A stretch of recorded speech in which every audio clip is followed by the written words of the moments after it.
All right, Mike. I will let you add the rest of the people in. Gonna start my recording here. All right, welcome everybody to another Thursday night underwriting call. On this call, we go over everything that it takes to go from finding a deal wherever you are right now to the closing process. After closing, that's a whole nother conversation. It's a whole different call. Roxana, welcome. Glad to see you here again. And so good to see so many familiar faces. This community has really grown in this past year, and I'm really, really excited. Um, really good to see a lot of faces. And if you guys put your videos on, it'd be good to be able to see a name or connect a name to the face. And this is how you get known, right? Um, on this call, every single week, we go over a couple deals. We'll do everything from what do we say to brokers, to napkin underwriting, to using the Michael blank sheet. So we have a couple deals that people wanted to go over today, which is exciting. And there are other experienced syndicators on this call as well that will also be chiming in. Let's see if some of my teammates are going to be here. A lot of people from the Legends group. If you guys, we started a Facebook today. So if you want to join the Facebook group, there is the QR code right here. So feel free to click that and join there. All right, so we'll start with anybody have any questions? What challenges are you facing this week? And who's got a deal that they want to go over, get some clarity on? If you want to speak, go to the reaction button on the bottom. You can hit raise hand. Reaction button. Yes, the reaction button at the bottom of your Zoom. And it says raise hand. So we'll start with Madison. Go ahead, brother. Thanks, Alex. How you doing today, man? Good, good. Good to see you. Good to see you. So I was looking at a deal in North Carolina today. Pulled up like the T12 and whatnot.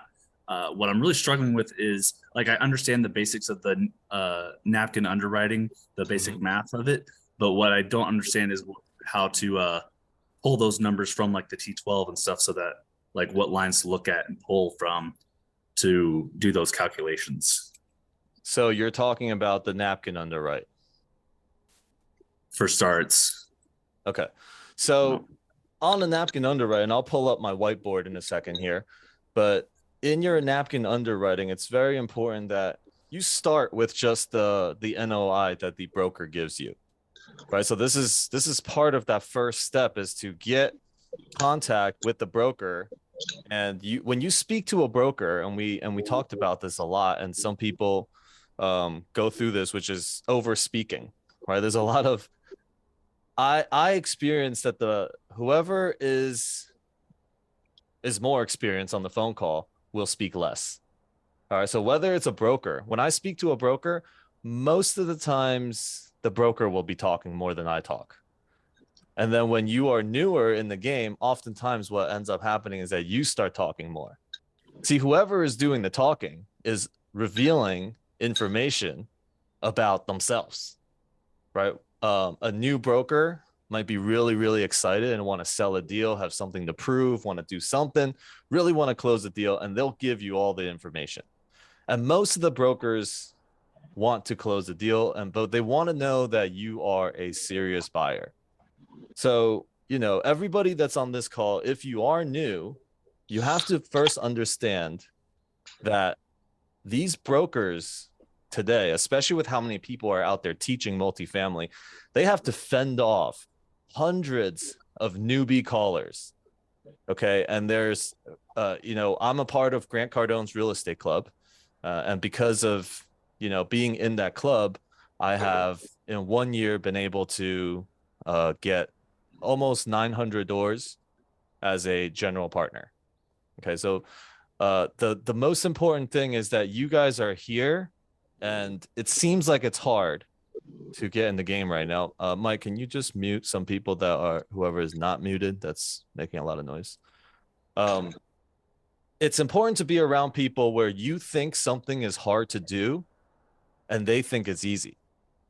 If you're around those people, your mind will slowly start to change. Like, oh, if it was easy for them, I guess I could probably do it too. Right. In the very beginning, I was exposed to, I think some of you guys know Chris and Maricela. Chris and Maricela, super fast. They got to 3,600 units in like a year or in 18 months, something like that. And for me, I was like, man, can I do that? And the first thing was the investment into the real estate club. I wasn't sure.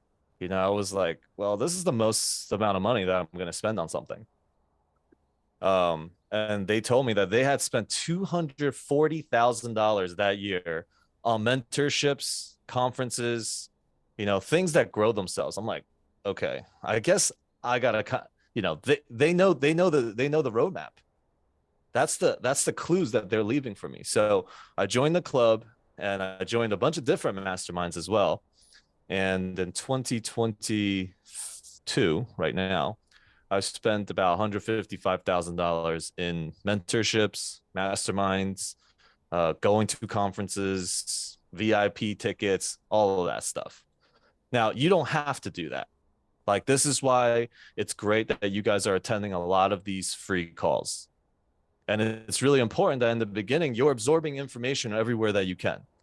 But at some point, speed or results really follow, and success really follows speed in the your ability to make decisions quickly, and who do you want to focus on uh in learning from.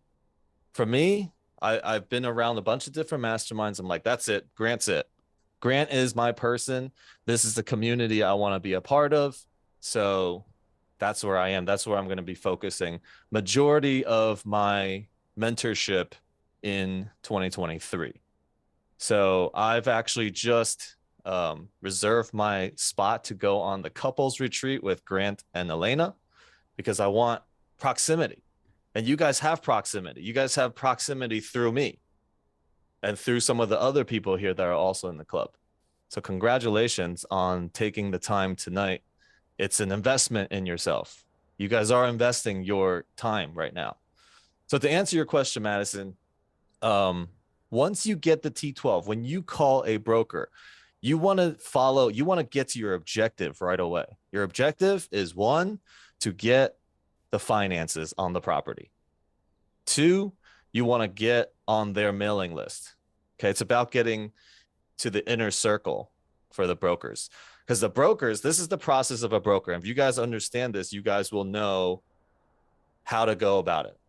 If I'm a broker, right? So let's say I'm a successful broker and I have Grant Cardone. I know his buying criteria. As soon as a deal comes, without even having to make an OM, I will call Grant and say, hey, this is a deal. I know you like deals like this. Do you want it? Or I'll call the institutions wherever, all the big players. Then when they all pass on it, I'm going to send it out to my email list. And that's the list that you want to get on. You want to get on that before they post it online. Because most people here, you guys are going to be showing deals that are on Crexy, that are shown online, that have been passed around, tons of people, tens of thousands of people.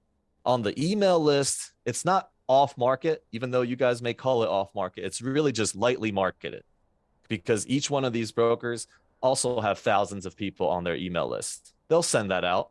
So you want to get on that list. Those are the two things you want to get accomplished. And the way that you get accomplished, the way you do that is you want to instill confidence in the broker that you are somebody serious. If you are not somebody serious and they can tell on the phone that you're not somebody serious, they're going to ask for proof of funds.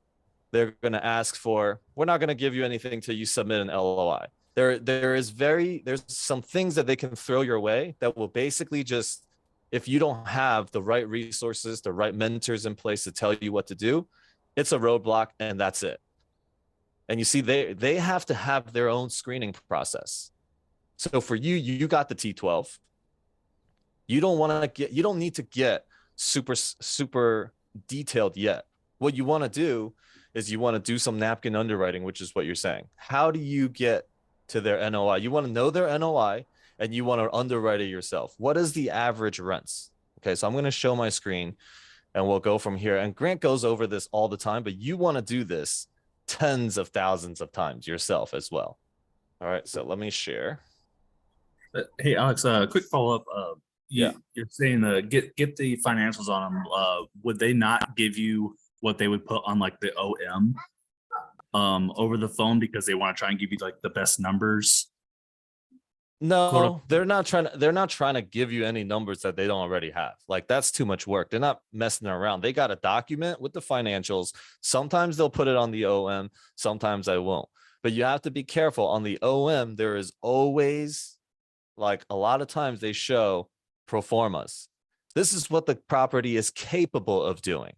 And then they'll tell you that it's a 5 cap or a 6 cap based on the pro forma. And you just want to be careful of those numbers because at the end of the day, the broker's trying to sell you something. So the broker is going to inflate numbers and show you best case scenarios. Right. And this is why having experienced people around you, being in clubs like the Grant's Real Estate Club definitely helps. There's so many resources there. So many people that have experience and that can, one advice is enough, is valuable enough to justify the 25K I spent in that club. One advice. Okay. One relationship that I created in there also worth 25,000. I can't even put money of monetary value on the relationships I've built in there. All right. So let's just go with for anybody that is super new. And if you are experienced, just, kind of go continue, just kind of follow along. And if there's anything that anybody wants to chime in, I have a black screen on now, so I can't really see the chat. Mike is monitoring people coming in, but you can unmute yourself and ask questions, stop me, anything like that along the way. So what's the first step that you want to get? The first step one, is you want to get your own NOI, right? Find out what the NOI really is. And what you will do there is you're going to take the number of units and you're going to multiply that by the rents, okay, the current rents that is renting out from the at right now. Then you want to multiply by 0.9, which is the occupancy rate. All right. Even if they say it's 95% or 100% occupied, your napkin underwriting should be the most conservative underwriting. And when I say a conservative, I mean like you're going to take the least amount of income, you're going to calculate the most amount of expenses, so that when you actually go into your detailed deep underwrite, when you dive deep into it, your napkin should be better. The numbers should not be better than your deep underwriting. Then you're going to take 12 months. Okay. You're going to multiply by 12 months. So for your deal right now that you found, what are the number of units that they have? 312 units, and the average rent is $1,490. Oops.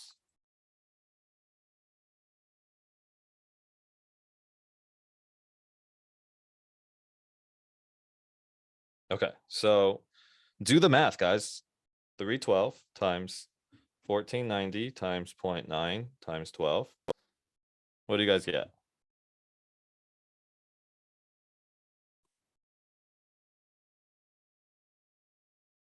What class is this? What class is this building? I don't see anything that says specifically it was built in 1997. Okay, like does it got a lot of amenities? Yeah, it looks like it's in a really nice location. It's near a lake, near a lot of nice shopping and eating. Very mixed units. It's 90% one bedroom, 67% two bedrooms, and 14% three bedrooms. The outside looks real clean, got a nice pool, Yeah, nice so yard space. They got pool table and all that kind of stuff in the clubhouse, yeah, so playground. Yeah, on deals like this, I'm sure they have other incomes as well, whether it's late fees, application fees. They got all sorts of stuff. So you can take it, you can add another 5% to this. So you take your 5 million times 1.1.05. So your gross income on this property is probably somewhere around 5.25 million.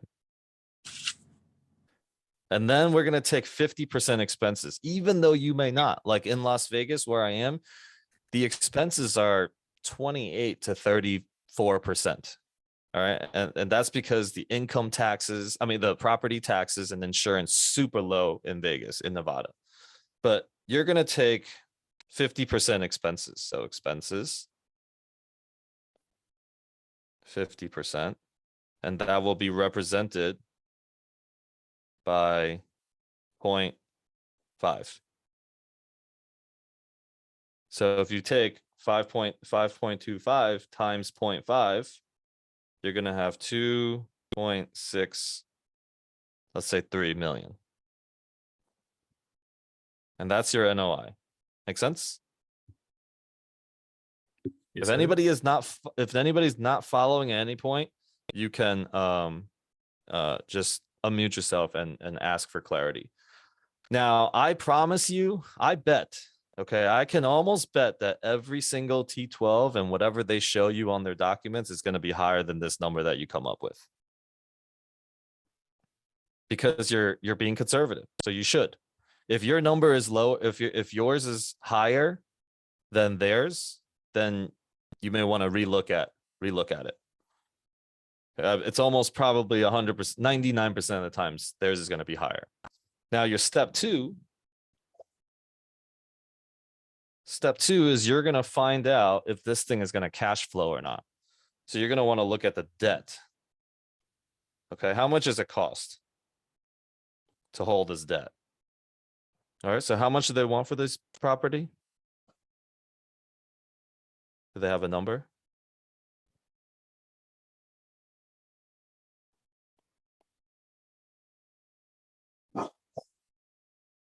Hello? No, I'm not finding an asking price on it. All right, so let's just say this is like a B plus, and you said it's a good neighborhood. Yeah, So we'll it just kind of looks like come a up. pretty nice neighborhood. It's real nice. It's really close to Whole Foods, a lake, Chick-fil-A, a lot of upscale shopping and stuff. Yeah, and then here's a little bit of a trick that you can go with too, is you take your interest rate that you think you're going to get on this deal. Okay, so and you would probably want to take especially on a deal like this, probably some sort of fixed, you know, a loan from Fannie or Freddie, something like that. So you could probably get it around 6.5 to 6.5% right now on your interest for this deal. And let's just say you're going to do this at a 6 cap. Okay, because that's what you're realistically probably going to have to offer for something like this. So 2.6. So here's another equation. Oops. Where's my eraser? The purchase price or the value of the property is equivalent to your NOI divided by the cap rate. Now, one of the questions that brokers often ask is, what cap rate are you looking for? And that's also usually a trap as well, because they're kind of testing you to see if you know the market or whatever. And the answer that I always say is, I don't really care about the cap rate. I'll figure it out. Just give me deals that right now we're looking at deals under $12 million. So anything under $12 million, just send them my way. If it meets this criteria, 50 plus units, or if it's storage, like I'm not that concerned about the cap rate. Just send me the deal. So we're making up our own cap rate since you don't have a price. Here's the NOI. We got it divided by the cap rate. Let's just say we're going to do 6%, 6 cap, right? 6 cap is represented 0.06 because it's a percentage. Hey, Alex, is a higher cap rate more conservative or a lower cap rate? So the lower the cap rate, the higher the price is going to be. Okay, so it's not this part is not really about being conservative if they're not giving you a price. Because you want to look at it now, you're looking at what I'm probably willing to pay for this property.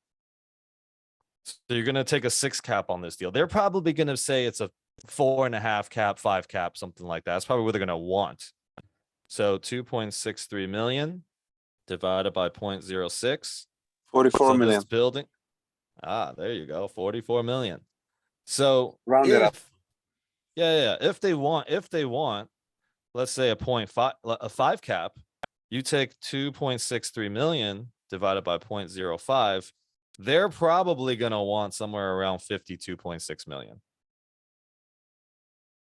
Okay. But you're underwriting because if it's not this number, you're going to be negative cash flowing.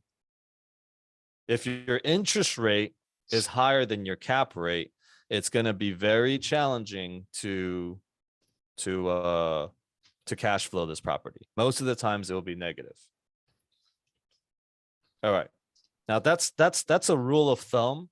If obviously you know that this is way below market or you know something about it, that you're willing to have a small cash flow in the beginning so that you can implement your business strategy, all of that, then you may say, okay, I will pay the 5.5 cap. I will pay the 6 cap because I know I'm going to increase this and make it a 7 cap or an 8 cap for myself. Excuse me, Alex. Yep. If you could just repeat that part. So you said just as a general rule of thumb, you said if the interest rate is higher than your cap rate, it's gonna negatively cash flow. Mm-hmm. Okay. Yeah. So you're going to see right now why. So let's say this deal is 44 million. All right. So 44 million is the price that we're going to be offering. If we're going to assume a debt on this deal, you're going to assume 60% leverage. Loan to value. Okay. The bank is going to give you 60%. They're going to give you 60% down. So what is 44 million times 0.6? 26.4 million. Yeah. So you're going to get debt at 26.4 million. That's how much your debt is going to be on this deal. Everybody follow? And I'll indicate it by making this thing. Now you're going to have to find out how much this is going to cost you per year. Let me circle the NOI right here. At 6.5 cap, 6.5 interest rate, you want to also, to be even more conservative, you want to add 1.5%. This is your interest. This is your principal. Okay. Now you may get the property at interest only for the first 36 months or whatever. But again, this is being very conservative. So what do you guys have at 26.4 million multiplied by 8% interest, your debt payment?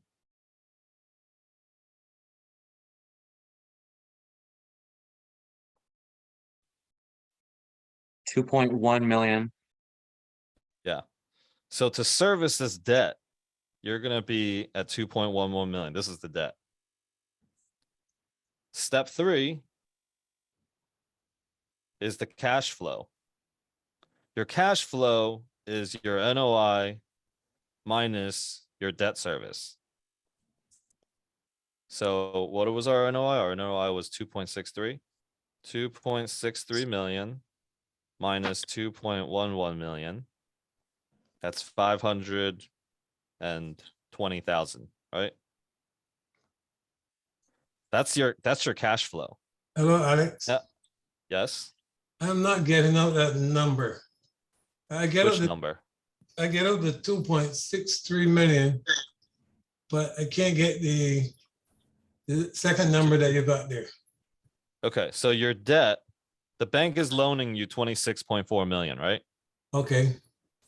You have to multiply that by 8% because it's your 6.5% interest rate plus you add 1.5 for principal. That's 8%. What is 8% of 26.4 million? That's your yearly service. So you do 26.4 million times 0.08. 26.4 mil times, times 8%. Times 8%. Yeah.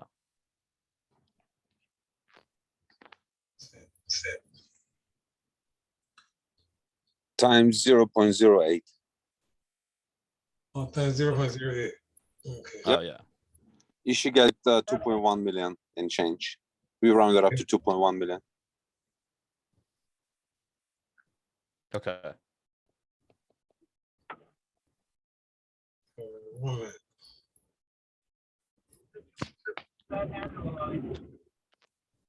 You got it? I think so. Wait. Okay.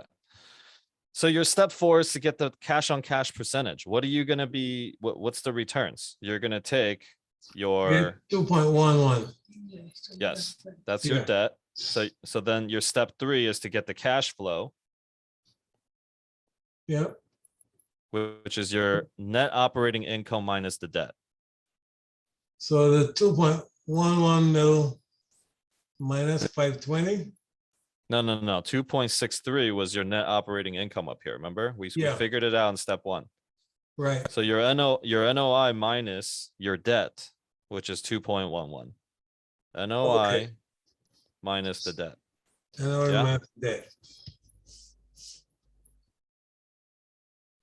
Okay. The next step is to find your cash on cash because you want to know if I can give my investors money. This is your cash flow. Your cash flow divided by your cost, your down payment, basically the money that it costs to control this property. So this will be your down payment plus acquisition costs plus closing costs, right? You're going to add a whole bunch of things in there. So the way we find that is the price of the property minus the debt. So 44 million minus 26.4 million. It's going to cost you 17.6 million just as the down payment, plus all your acquisition costs, everything. Let's say it's 18.5 million on this deal. Everybody with me here? Yeah. All right. So Okay. far. Can you just So repeat you it, have, Alex? I'm sorry. The Mhm. step four. If you can just repeat it, I'm sorry. Yeah.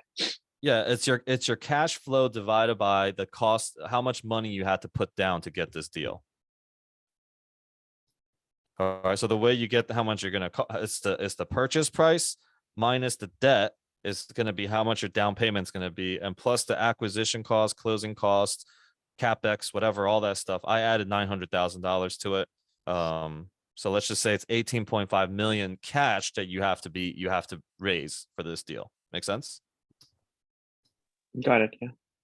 Okay. Thanks, So yeah. you take 520K divided by 18.5 million.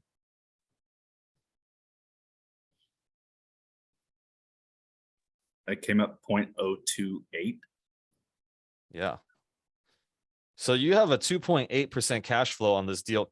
This is a very conservative underwriting. If you went deeper into this will probably be higher than that, right? Because your napkin underwrite, you want to be the most conservative.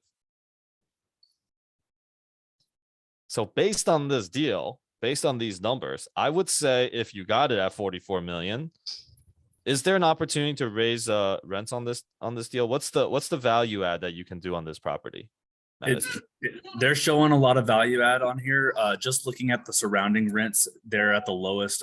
Their average being $14.90. The next nearest is $17.16, and the highest nearby is $2,091.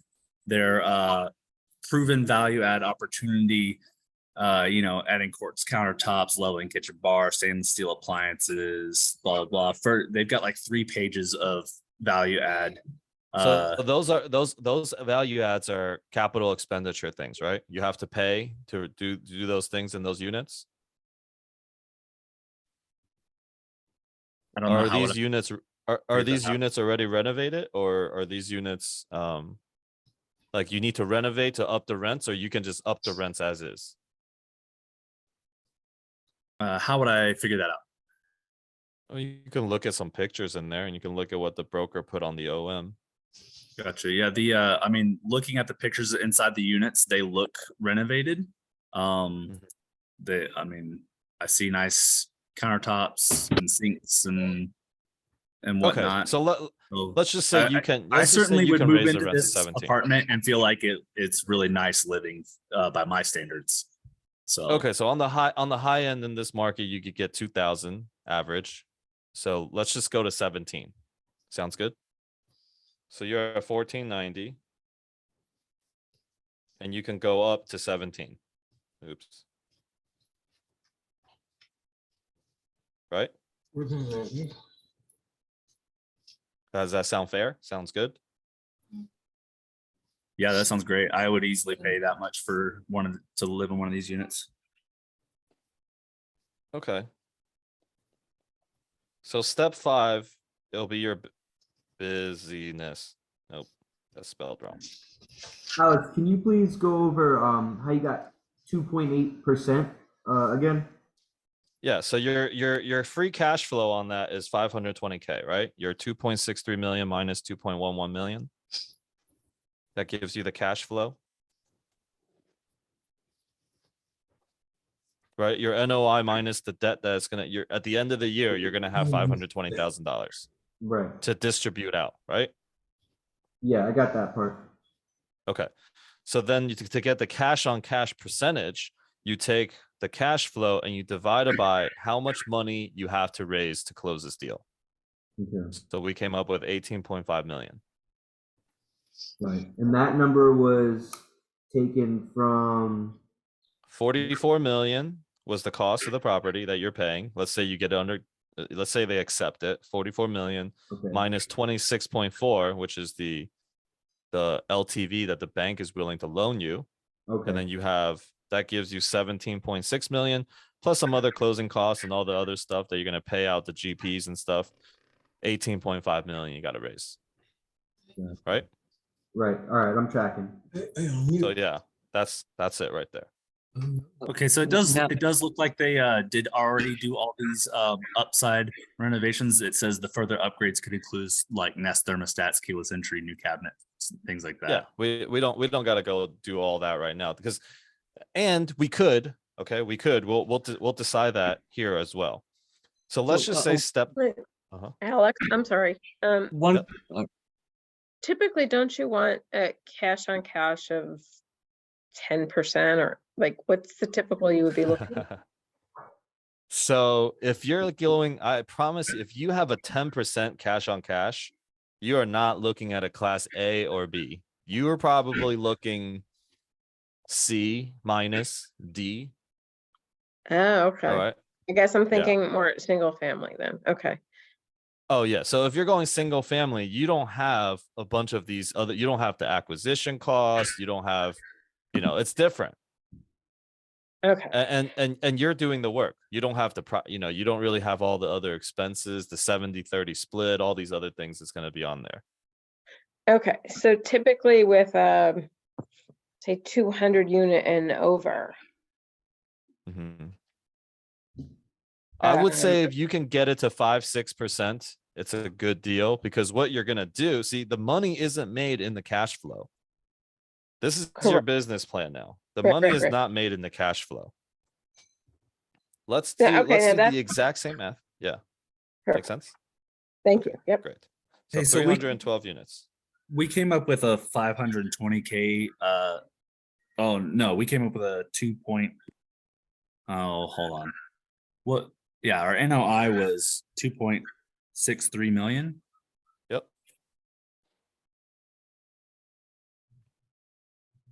Yeah. So All remember, right, we 2.63.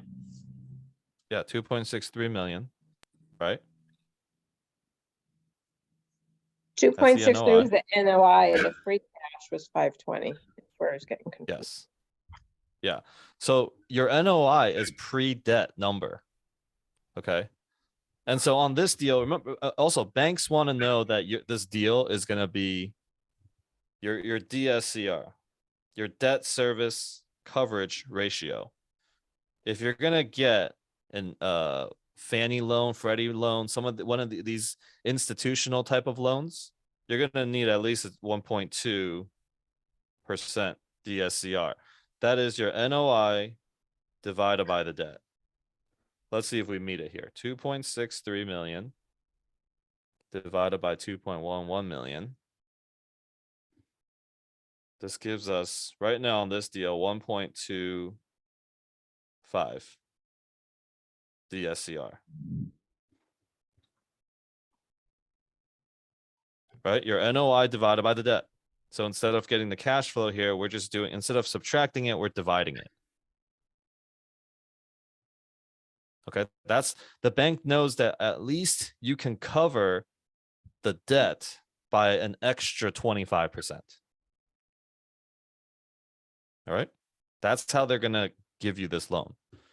If they don't, you may have to put down more money. You may, there's a lot of things you can do to make it happen. So let's just move forward a little bit. This is your business plan now, is you can increase the rents by $210. We're gonna do the exact same thing. 312 units times $210 times 0.9 for the vacancies times 12. What are we gonna get here?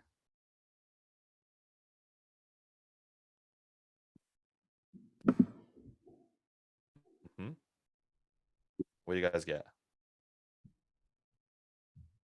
707,616.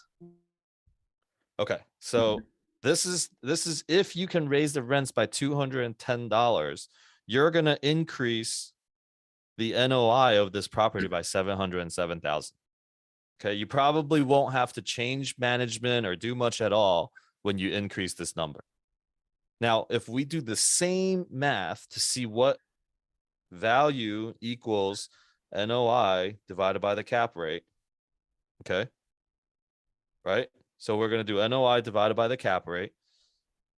We came in at a what, 6 cap? Is that what we came in at?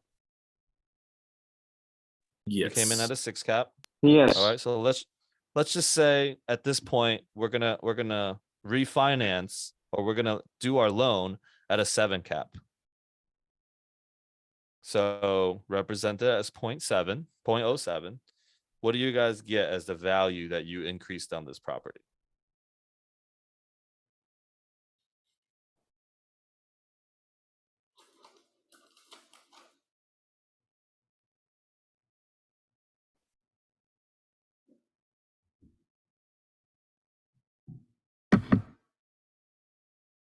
Can you show the numbers that we're working with again? That we're still working with the 2.63 million NOI and at a 7 cap?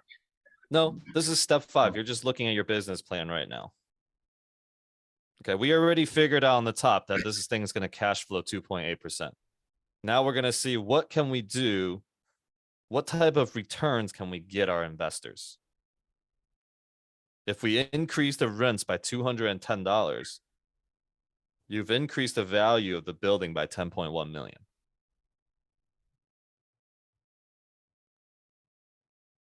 Can you see that? Can you guys see that?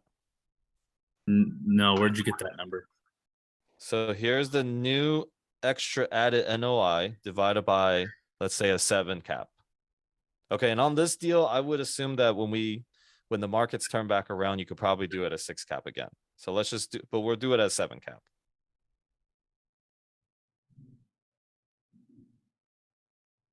So you do 707,600 divided by 0.07. Right? Because of this, value equals NOI divided by cap rate. And the 707 is the new NOI? It's the new added NOI by increasing it $210K. I mean $210. Because we went from $1,490 for average rent to $1,700. Right? That's a $210 increase on this property.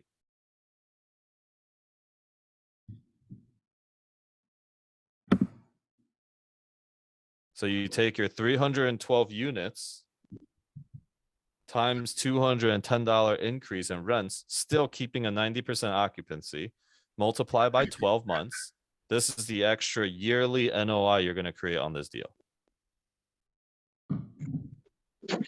Alex, But yep. this is Dan. Hey, Dan. Hey, hi. It's a pleasure to be here. I got to Hey. tell you that I'm sitting here with my jaw dropped because I can remember the 70s. Back in the 70s, you had to have 25% down and you had to pay an interest rate to the bank of 18 plus up to 21% annual. Hmm. These are Yeah, beautiful and numbers. Yeah. And right now, a lot of people are freaking out because a year ago, when we first got introduced to multifamily, some of us, it was at, 3%. Some people even have loans at 2 point something percent. Now, when it's at 2 point something percent, you can probably sell this deal at a 4.5 cap and still give somebody else a cash flow. Right? If your interest rate was 2.9%, and you sold this property at a 4.5 cap, they're like, yeah, all day. The numbers make sense. What's the value of this property at a 4.5 cap? Let's go back to that NOI. 2.63 million divided by 4.5 cap, which is 0.045. $58.4 million. So instead of this, you see why sellers are strapped right now? Because the interest rates are high, they can't sell this property at a 4.5 cap because nobody's going to buy it. Nobody can get a loan to make this work. Hey, Alex, when you go back to look at that valuation, would you add the additional 707,000 of NOI if your rents were increased already? So would you take this 707, add it to that 2 point? Yes. Yeah, I mean your new NOI. Okay, let's just do that then. 2.63 million plus 707.6K. 3.3.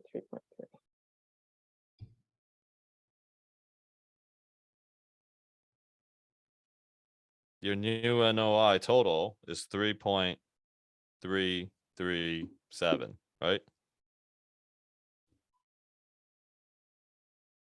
600. So basically, this deal is probably going to be 44 million plus 10.1 million.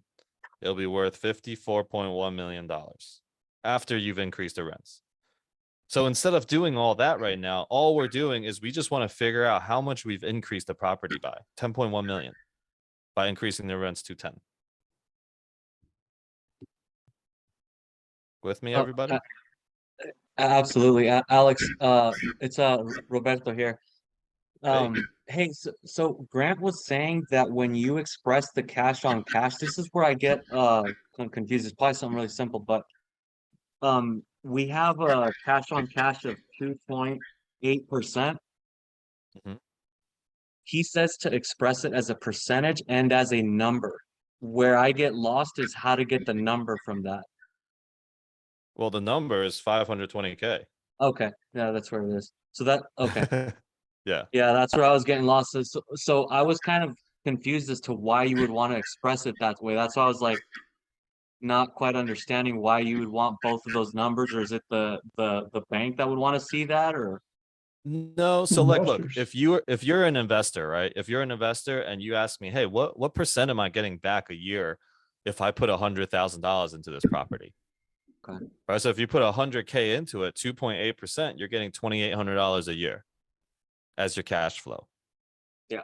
And this is the total cash flow. There's no splits on the GP side yet.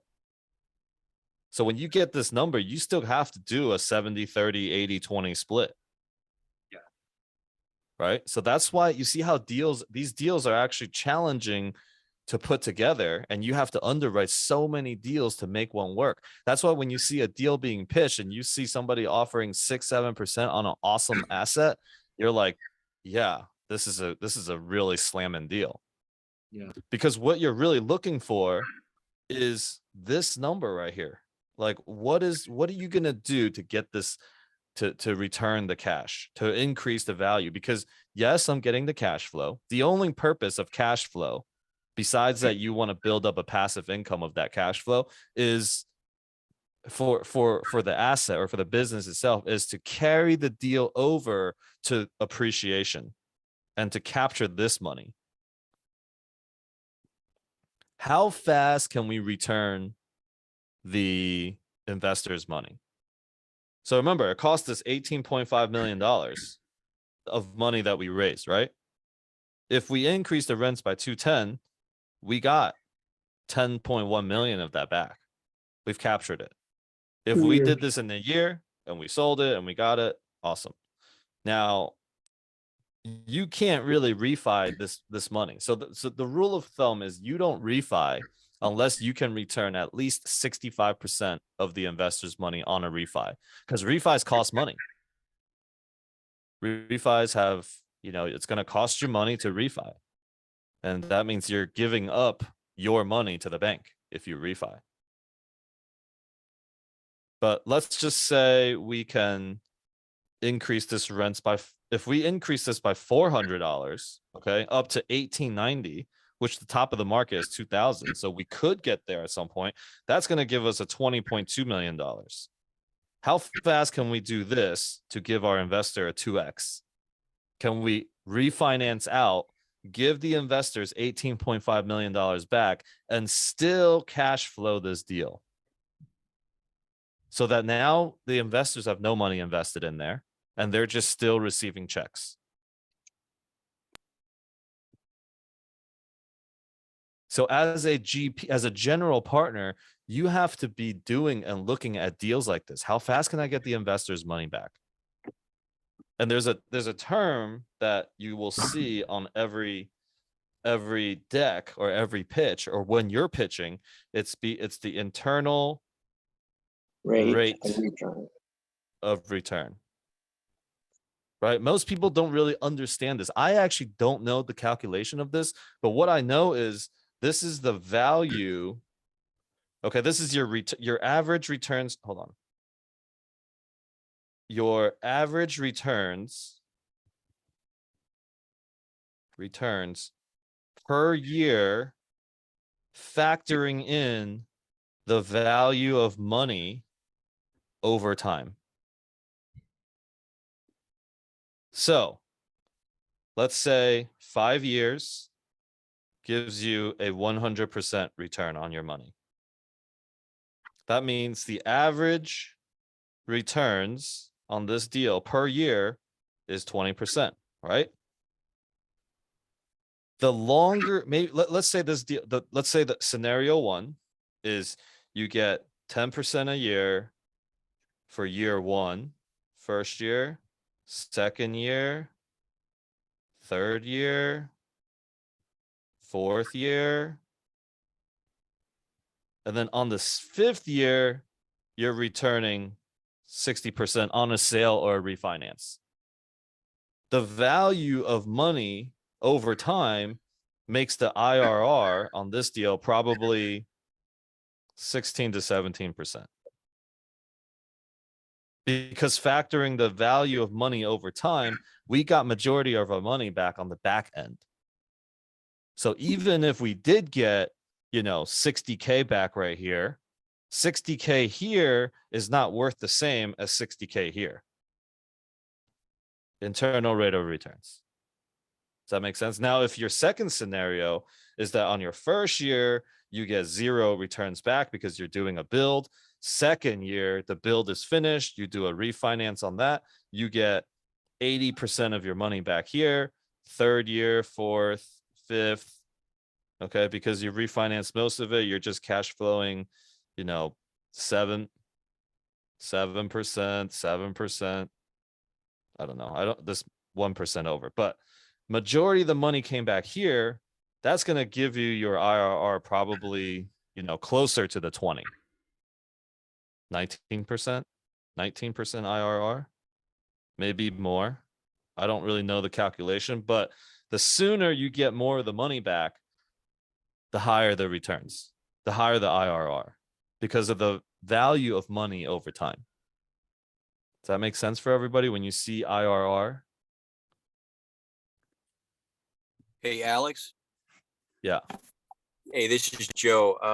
I have a question for you. Can you give a couple of examples of why the current owner would not have placed that $200 rent raise on his property before the sale of the property? Okay, so there is Had, a couple. had he have done that, it would have looked like a $10 million ad, correct? Yeah, but you got to think there's multiple scenarios where that could happen. All right, you go into a deal where the owner has owned the property for 30 years. They have very low loan amount on there. They don't care about maxing out the amount of money. They know, excuse me, they know all the, hang on. They know all the tenants that's in the building. They don't want to raise the rents. They're like, it's fully occupied, 100%. I'm cash flowing $100,000 a month. Why would it? What's the motivation to increase it to the max number? Right. And because what? Because they want 120,000 instead of 100. No, because I'm just thinking if I owned the building and if I knew my rates were way below market, if I raised it, like you said, if I raised it $200 on 312 units, I'm increasing the value over $10 million. Now, when I go to sell it, couldn't I arguably ask for $10 million more on my list price? Yeah, but what's the most expensive what's the highest expense on your sheet when you're doing a P&L? Taxes. No, it's your turnover. Turnover. The turnover is the most expensive expense. That means if you raise the rents, you might be like, they might leave. Now you have now if you got 30 units and 5 people leave, your NOI goes down drastically. You're missing numbers on there. So they might not even want to risk that. They don't want to deal with it. Now, for us as syndicators, we're trying to get the biggest and the most returns for our investors. So we are pushing it. But if we've cashed out, let's think about this. Let's say we have this deal for 20 years. We've already refinanced this deal out twice. Okay. Everybody's paid back double already. And we're just cash flowing on this property. We're not trying to raise rents so that we can have a possibility of tenants leaving as well, because that's expensive.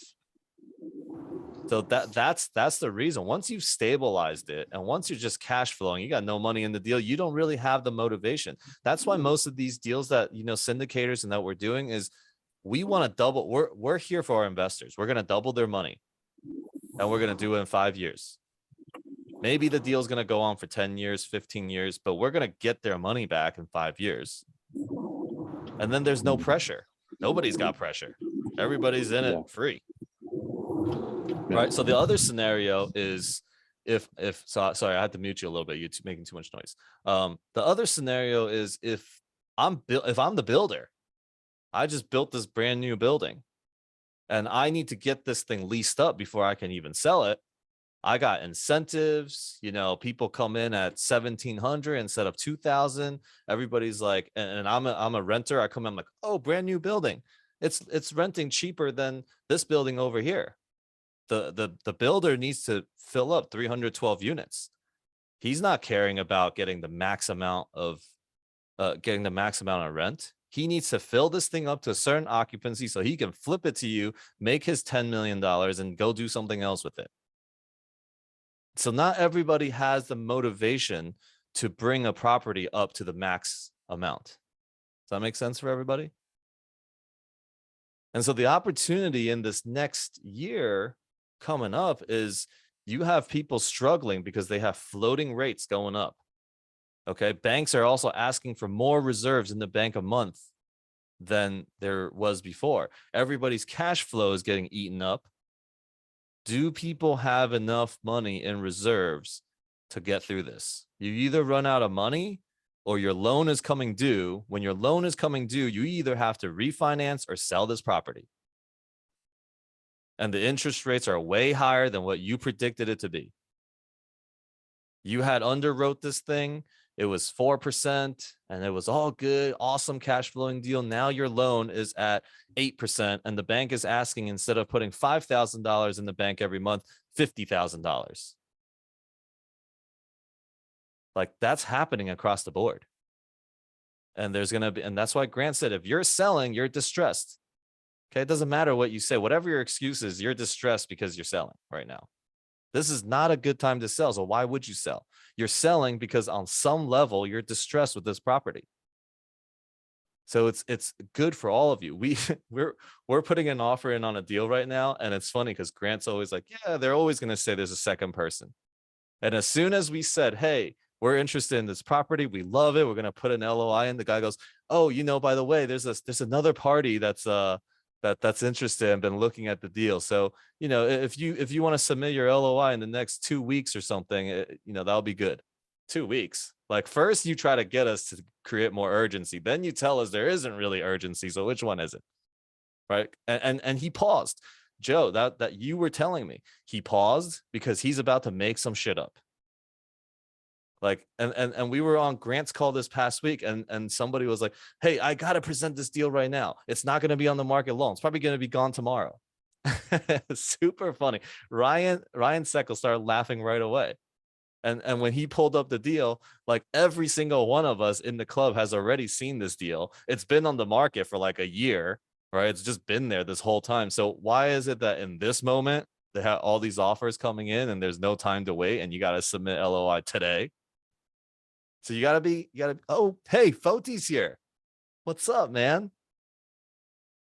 I haven't seen you in a long time. I miss you. Buddy? Hey.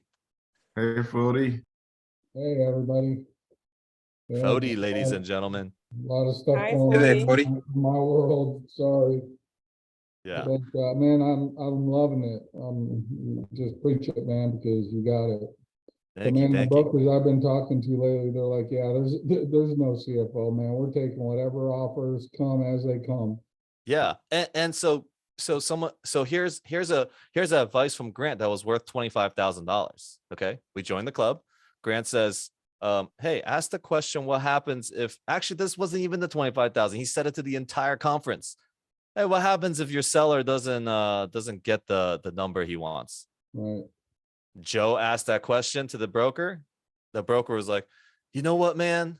This is a $13.7 million deal. You know what, man? Listen, if you submit a $10 million deal, the seller's going to take it. Like, $3.7 million. That was how much that advice is worth. Right. I mean, how do you even justify? It's gotten better. Oh, it has. Yeah. Good. We'll talk after this call. It's gotten better. Okay, good. So, okay. So I hope that answers your question. Does that answer your question, Madison? That was like an hour answer. And I hope it provided value for everybody that's here.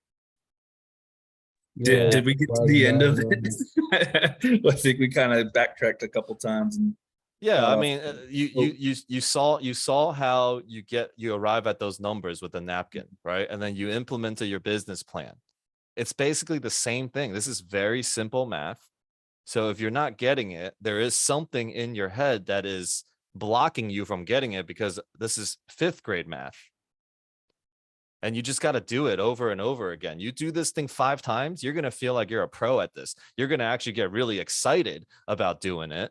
And then you do it 10 times, 100 times, 1,000 times, 10,000 times. The next time you see a good deal, because you've done so many, it's like an instant, let's go.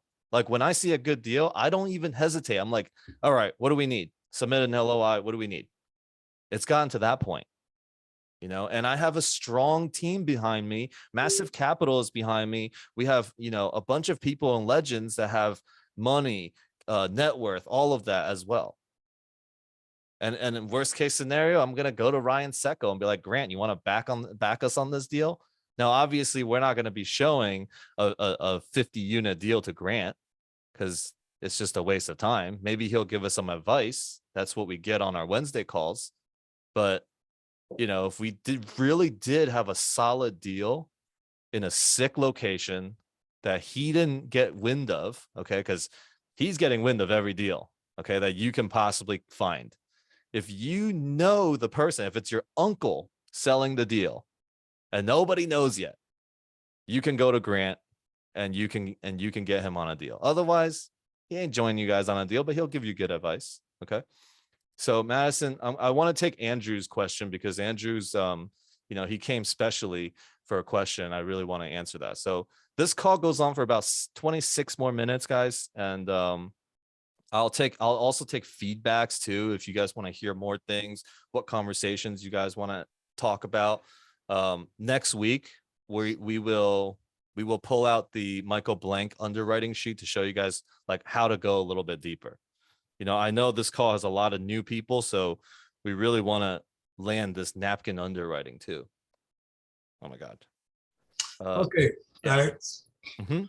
I have this deal that I saw today on Craigslist. And it's 32 units. Mhm. They want 8 million for it. 8 million. Yes. Okay. They don't have any, IR, no rate cost. Where is it? It's in Gainesville, Florida. Uh-huh. Yeah, and I spoke to the lady, and she said the rents right now is about 2,000, and they want to close the deal in 30 to 60 days. Why? That's the first question. Why? Of course they do. We all own those in 60 days. Hey, Mike Bailey's the legend is on this call too. Hey, Mike, make sure you unmute yourself and chime in anytime. Okay. It's condos. Hi, Mike. It's condos. Wait, Yeah. hold on. First of all, is it 33 condos out of like 200 condos there? No, it's 48 condos and they're selling 32. Okay, so broken condo deals are very tricky and challenging to deal with, because just because you own 33 or 32 of the 48 units, it does not mean you have control of the association. All sorts of stuff could come up. When you buy a deal, you gotta be able to control the deal. The whole deal. Yeah. So, but for just So in other words, they're looking for a partner now to take over that 32 units. Yeah, I mean, it's somebody that's collected unit by unit by unit. Great. And they got to 32 and they're like, man, this thing sucks. Like, we don't want 32 out of the 48 units. We can sell all 32 and we go buy or invest in a deal that's 200 units. Or we go and take down another deal, right? So even so, okay, on this condo deal, you want to look at they're selling 33 units for $8 million. That's $242,000 per door. Yeah, it's $250 a door. Okay, $250 a door. And then there's gonna be HOA fees, all sorts of stuff that you still gotta, you're under their mercy about, right? Okay. So is 250 the first thing you can look at is 250 a door like the going rate over there? What's the median houses going for over there? What's the median condo prices going for? I don't know. They say that the price goes from 1,600 to 2,200. Yeah, that's the rent price. I'm talking about like the price of per unit that you would buy. Oh, I don't know that. Yeah. And Florida deals, okay, I love Florida deals, but I sold all my Florida assets before I went to Vegas because my insurance and taxes in Florida was 8 times the same deal in Las Vegas. Wow. 8 times. The income was the same. Okay. Well, so Airbnb income was the same. If we just rented it out straight up, it's probably less than Florida, but not 8 times worth of expenses. Okay. So this is why being in these groups and doing multifamily is amazing because you can work with a lot of people across the country. Okay. Right now, everybody's looking at deals 150,000 a door up to 250K a door. And then we have somebody in Toledo, Ohio telling me he can get some units at $49,000 a door. Okay.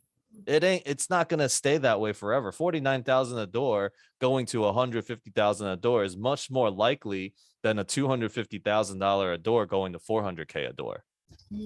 Okay. Right. I mean, that's just my theory. I don't know. I mean, we could go to like Nebraska and probably find something cheaper, but you got to look at your markets, right?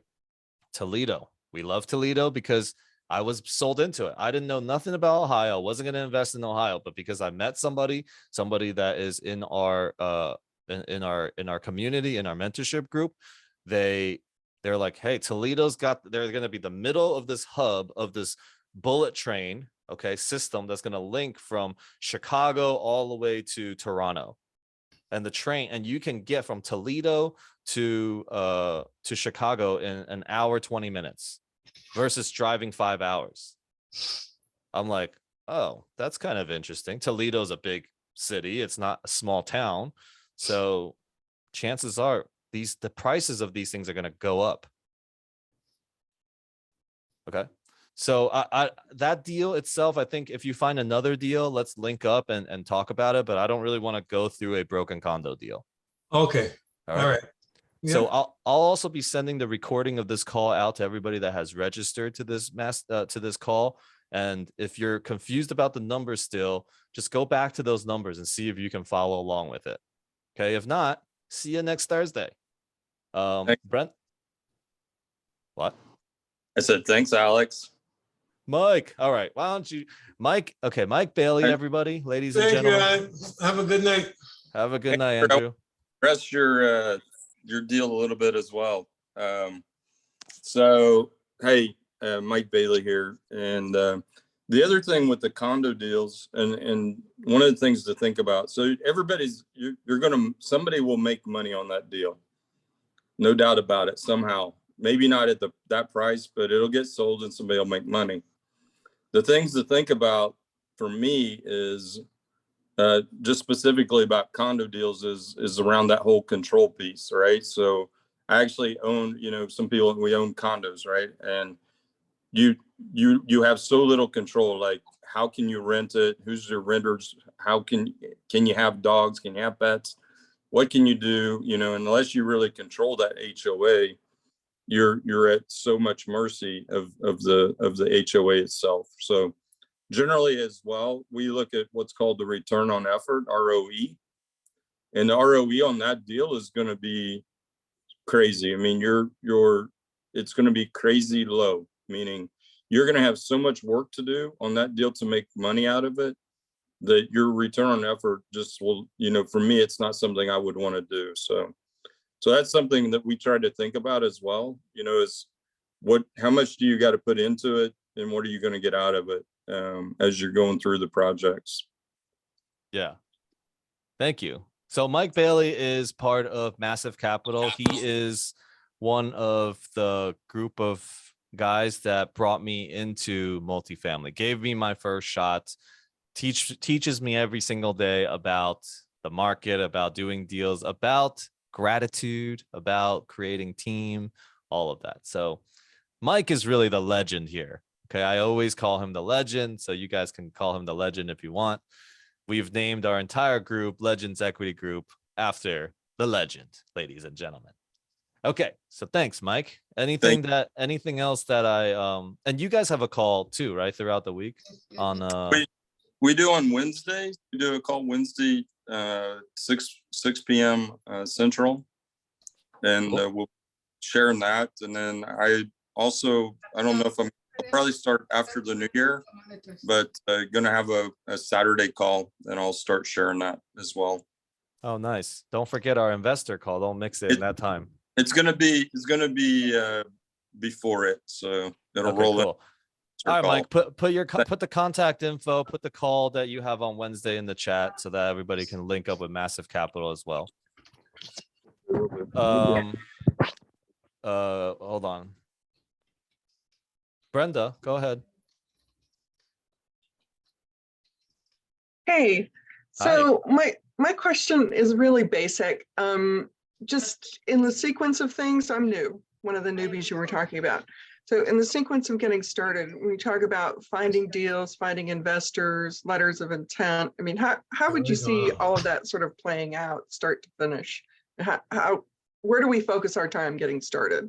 Yeah. So here is my number one advice for everybody just getting started. You want to quickly get to a point where you can say, I'm all in this direction. Okay. That means I'm all in on this market. I'm all in with this team. I'm all in with this guy. I'm all in with this woman, like whatever. You want to get to a point where you can be absolute certain that this is the path that you want to take. You're going to say, all right, I'm going down this path 4 or 5 months. I'm going to show my commitment to it. I'm going to go with it. If you're going to look at a market, okay, you study that market. The way not to get in a deal is to look at every single market, is to consider every single team and just bounce around everywhere. If you bounce around everywhere, you're not going to get anywhere. Okay, this is the same success formula that even Bruce Lee. I fear the man that practiced one kick 10,000 times, not practice one kick or 10,000 kicks one time, right? Something along the lines of that. It's the same thing in multifamily. Get committed to a market. A lot of people are like, oh, but I don't have a good deal in this market. No, there's a good deal. You just got to find it. It may not be right now, but you do enough underwriting and enough focus in that market. When the good deal comes, you'll know. Other people may not know, but you'll know, because everybody's in there's not a good market. The Virginia, DC market, the DMV market is not a good market. Hector, you got to get with Hawk. Get with the guys in the DMV market. All right. One other thing, just to kind of throw in there real quick. We just started a Facebook community group. Here's the QR code. If you're on a computer, scan it, join it. We're gonna have some cool things happening over there. Join the Legends community. So for you, I would say the path is make phone calls, contact.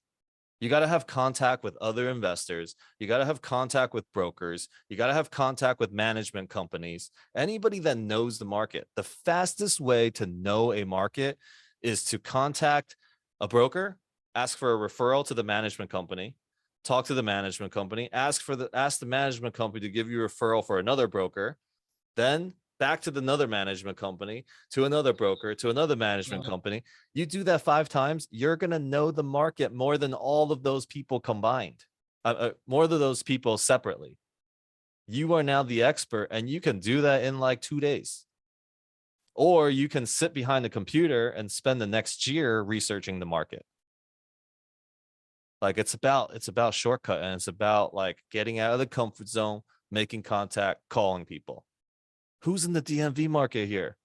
One of the best ways that I tell people is you put your contact info, your market, right on your Zoom name. Somebody's going to see it. See Roberto over there? You know where he's at.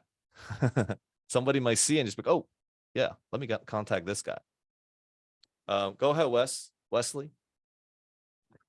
Hey, man. Yeah, I just had a quick question about the underwriting steps. So at what point, or is there like key indicators that you're looking for? Like, is there anything that you see and you go, yeah, I got a good deal here, other than, the per door? Like, are you looking at cash on cash? Is that something that you're looking at right away? I mean, like, okay, I got 2% without adding any rent increases. I'm in on this one.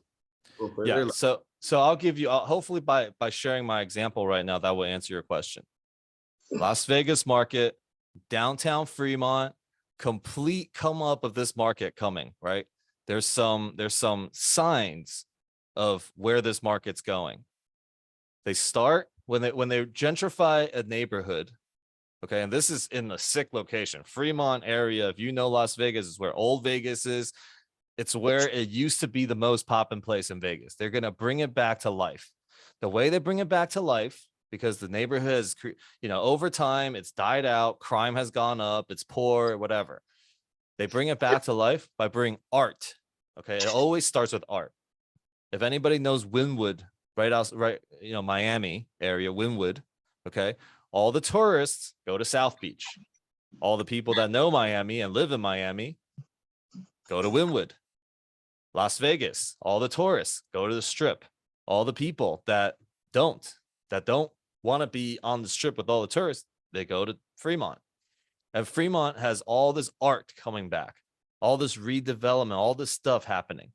Now, if I see a deal in a sick location by the Fremont area, okay, right by the experience, I would, even at a positive 3% cash flow, I would say I want that deal.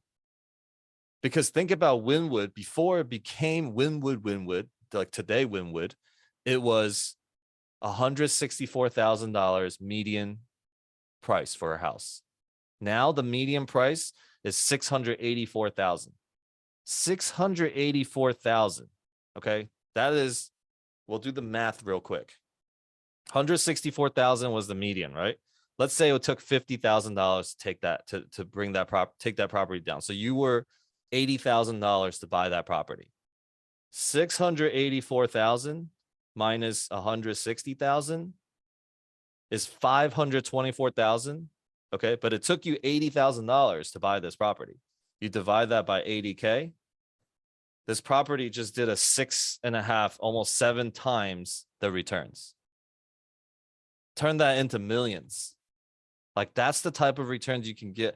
You want positive cash flow, but you want that like explosion of appreciation, right? If you go certain markets, it's going to be the same. Okay. Miami's always going to do its thing like this. Fort Lauderdale's always going to do its thing like this, but you can't buy anything there. You're going to have to be negative cash flowing and then try to do something to capture that. Right? You got to wait, negative cash flowing, and wait for that. Or you have something that goes like this. But that's, you have to, know your market, because this might be in your backyard. Some of you guys know, like, hey, my backyard's about to explode. Good. Find a deal there that's cash flowing positively, that's renting below the market, right? Get all the signals of a good deal, and it's in a location that you think that it's going to explode. I've always done real estate that way. Single family, duplex, triplex. I bought a triplex in Newark, New Jersey. $200,000. That property right now is worth 1.2 million. I exited it at $640,000 in 4 years. It's crazy. That's a 6x right there on my money. All right. So, yeah. What was your question again? That story hopefully served your question.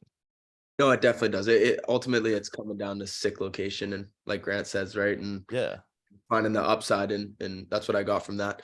My question was, as you're napkin underwriting those deals that you're going through, like, what are key triggers that, you're like, yeah, I'm moving forward with this deal. I'm going to deep dive analysis instead of just stop. Positive cash flowing is a must.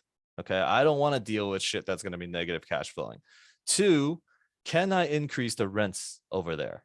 Do I see an uptick? Is there already renting currently less than the market rent? Those are all signals. Can I do something else to increase the rents? What can I do? Those are all my value adds. If I can do a lot of value adds to that property and I know it because I'm there in that market, then I'm going to do it. Right. So it's just knowing the market, like Grant says. Exactly. So next week, we're actually going to be presenting this Vegas deal on a webinar. Don't miss it. Ryan, go ahead. Yeah, hey, I apologize. I got on a little bit late tonight. I think I probably missed the underwriting for the deal that I just spent 7 hours driving to today and back, right? Is that what I missed? No, but since I'll just put up the picture of what you guys are looking at and what we're going to be putting an offer on. This is a Class A storage deal. Oh, look, that guy looks familiar. Bodie, what's up? Yeah, I mean, this thing is like, so it's built like a brick shit house. Like I told you, I mean, it's so interesting to see. And that's what blew me away today is not so much of a question, but just a statement, I guess. So just how impressive the new build is versus the one that's that we're managing in Fort Pierce. I mean, everything's just kind of plug and play, and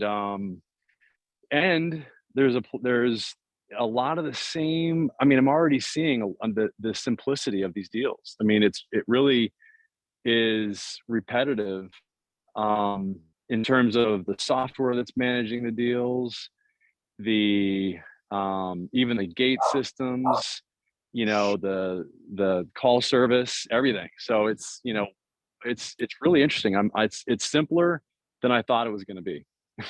Really, I mean, it's so that's one thing that I want to say to everybody is that once that you get into a deal and you start operating it, and I'm sure that Chris can probably share in this, and that's one of the reasons why I drove up there today, is just to see number one, the similarities to the deal that we're currently working on in Fort Pierce, and number two, like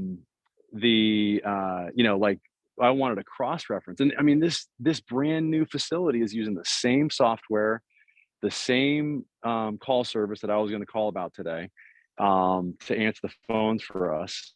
And they have the same issues, the marketing, it's the same problems, they're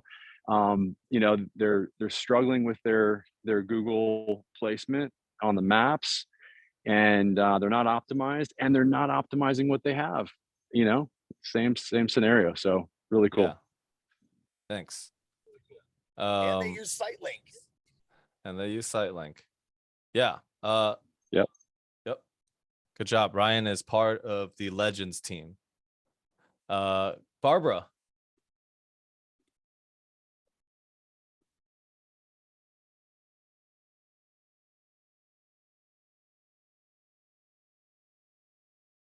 There you go. I hit the unmute button. There we go. I'm sorry. Thanks. So my question is, I'm in New Jersey, which it sounds like you either are or were from. I feel like my market is not here. So I know, well, maybe not, but I know some operators in New Jersey that are killing it. So it may or it may not be, but this is why you can link up with people here, right? What market do you like? This is my advice for people that are looking for markets. The first one is if it's in your backyard, do it. Second one, if you grew up in the area or you visit it every single year when you were growing up, like if you know a market really well already, focus on those markets. Or 3, you've hooked up with somebody that is killing it in the Vegas, Fort Pierce, Florida market area, and you just link up with them and you just help them find deals and value add there on their team. Okay, yeah, that's my sort of feeling. Is I've been researching sort of different markets and to where makes sense, where is, and what the markets that Grant talks about. That's what I've been doing, but now I'm sort of wondering if that's the best way.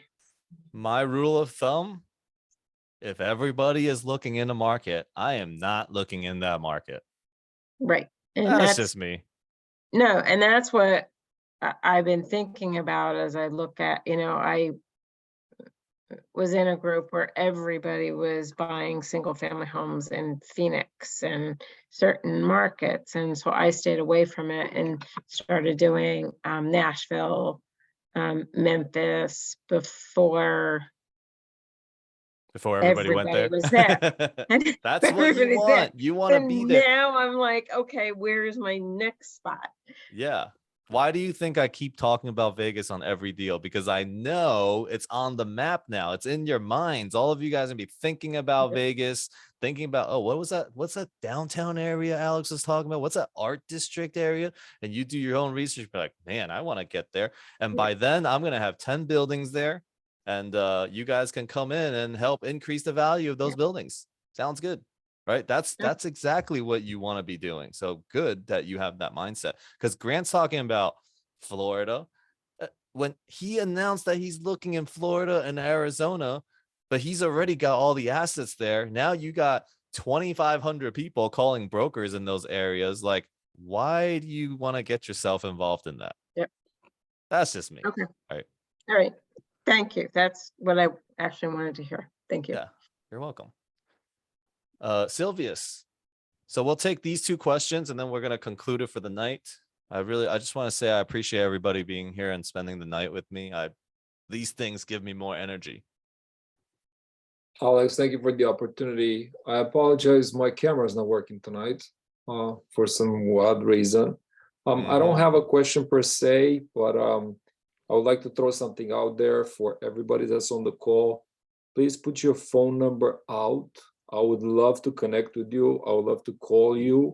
Out of 120 people, I think I reached 20 of you only. I tried numerous ways, but your name doesn't say anything for me unless I Google you.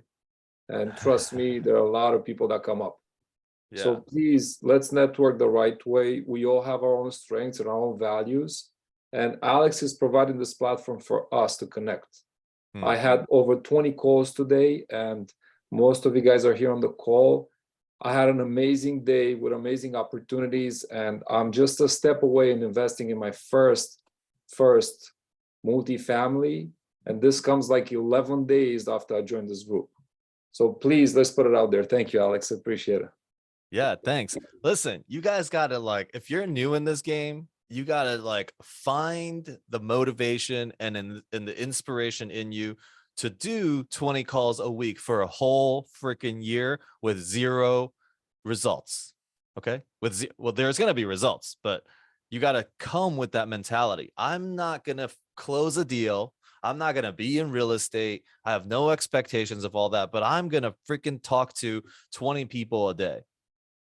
Like, it takes endurance. Like, a lot of people here like, man, I give up on my market. Man, I give up on this call. I've been on it 3 whole times already, and I'm not in a deal yet. I've spoken to Alex 3 times, and he hasn't put me on a GP deal yet.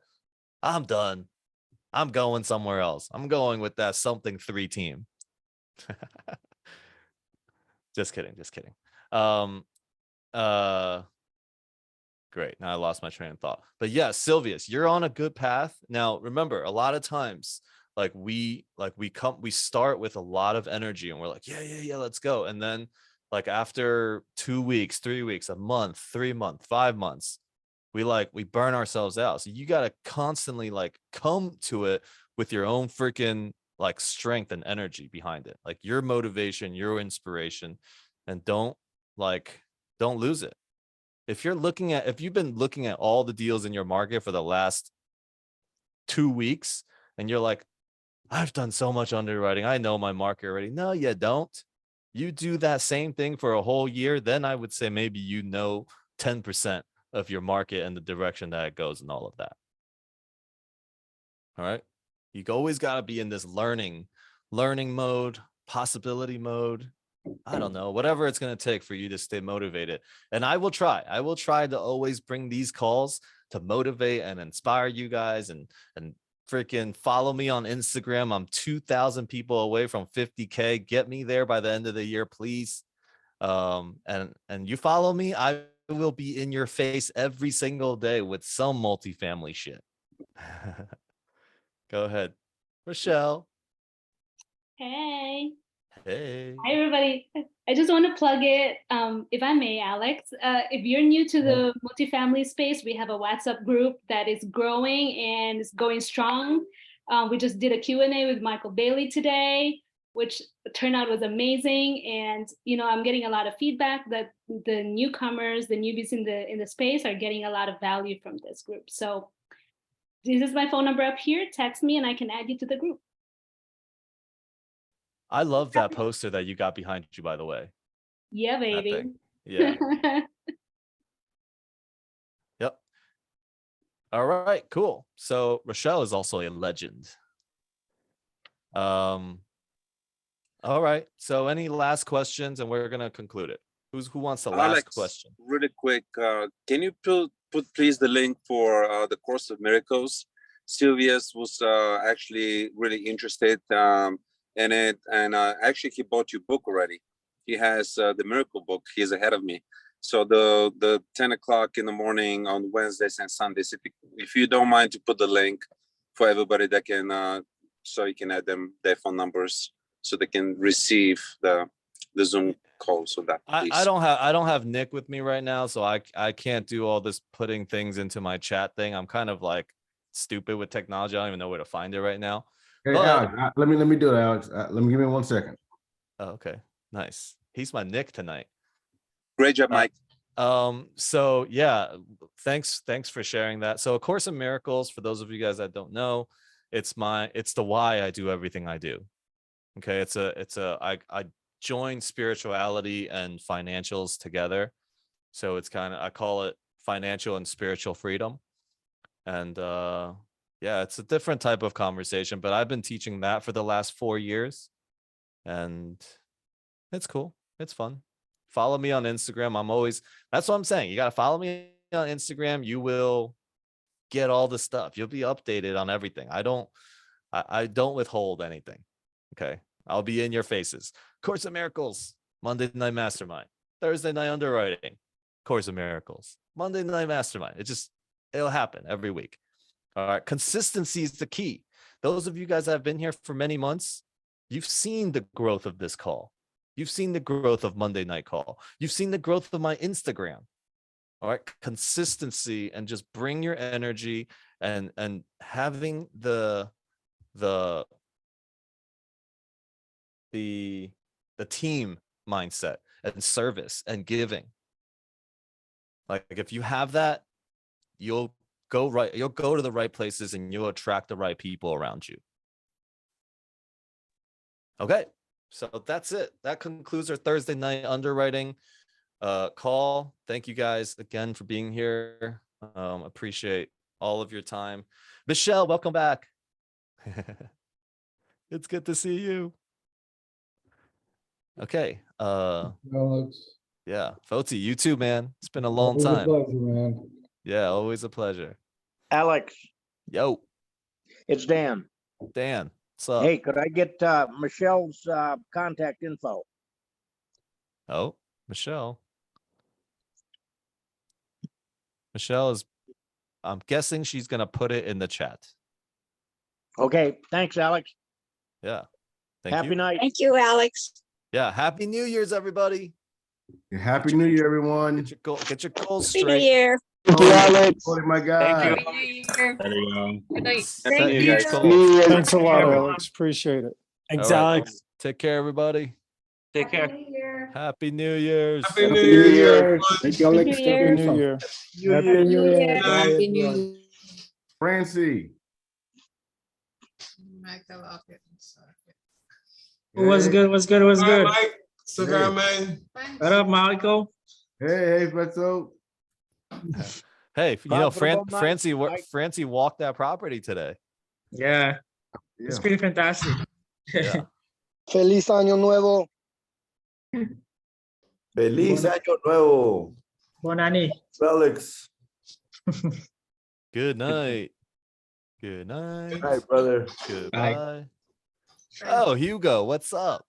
What's up, Mr. Alex? Good to see you too. Hey, pleasure. Pleasure's all mine. Brother, Yeah. appreciate you. You too. You too. Hey, Alex, Yo. how do I get someone to go with me and say put in some money to go to get an apartment building?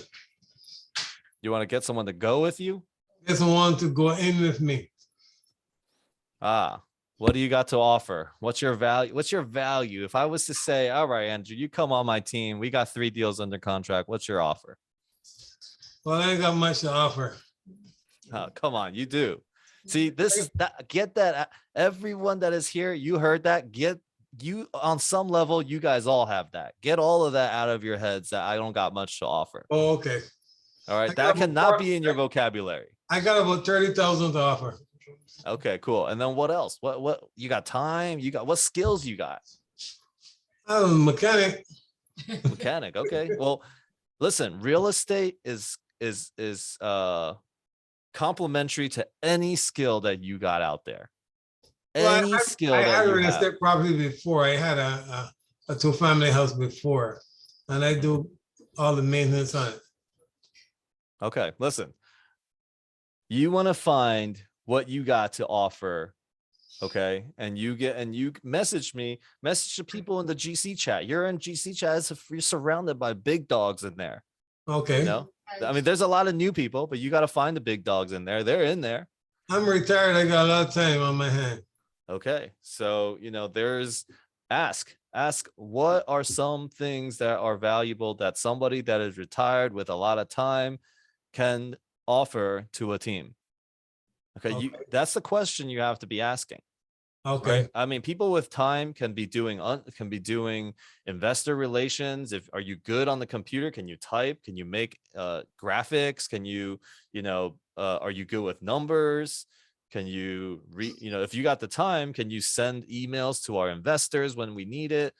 All Maybe I that could stuff. do that. I can send emails out, but other stuff I'm not so good at the computer. No fast typing or anything like that. I can type, but type slow.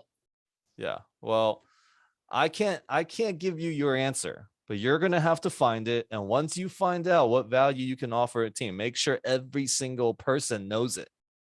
Okay. All right. Including I only have, or not only, I have $30,000. All right. All right. Everything, every resource that you possibly have, you put it out there and make sure everyone knows it. Because there might become a time where somebody's like, shit, we need $30,000 to close this deal. I'll tell you right now, our Four Peers deal, we had 16 days to close it. On the very last day, we were $50,000 short. Yeah.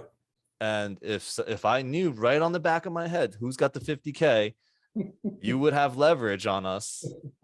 We'd be like, dude, we're coming. We got to go wire the money in 1 hour. I also have a house. All right. Well, how much equity you got in the house? About 100K.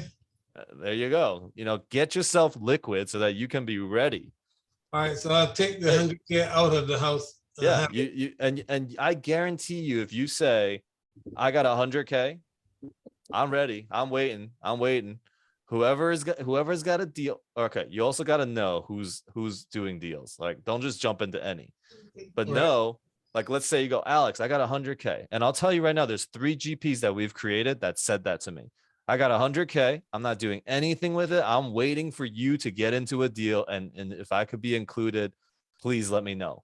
Remember me, just nonstop. I'm like, okay. A deal comes to hand. We need a $300,000 in 12 hours, and it goes hard on the first day. And when I say it goes hard, it means it's non-refundable. And I call up these 3 people who told me they had 100K sitting and waiting. I'm like, you want in? You want a GP position? You want to play? I'm not going to take your whole 100K. I'm going to take 50 of it because I don't want you to be, right. I don't want to bring that type of desperate energy into the deals, but maybe even just 25 of it. But there's opportunities because there's so many deals that we're doing at any given time. I could be tapped out of liquid, and it's maybe some people on our team too. So let people know. Now if you got money, that's the fastest way to leverage your way into a deal. Okay. Gotcha. So and guys, let me give him something else. So yeah. Andrew, yeah. All right. So for all the new multifamily, investors here, you have a superpower. You're special. I do. Believe it. All right. So I mean, if you have time, right, you have to invest the time, right? What are you going to invest in time in, right? Are you going to look for deals, call brokers? Are you going to go and provide boots on the ground and go walk a property and validate that the property is a class A, class B, or class C? Are you going to go and canvass the community, right? There's so many things you can do, right? You have to believe in yourself and believe that your superpower will reveal itself. You just have to put the time in. All right. So don't ever believe that you don't have anything you can contribute.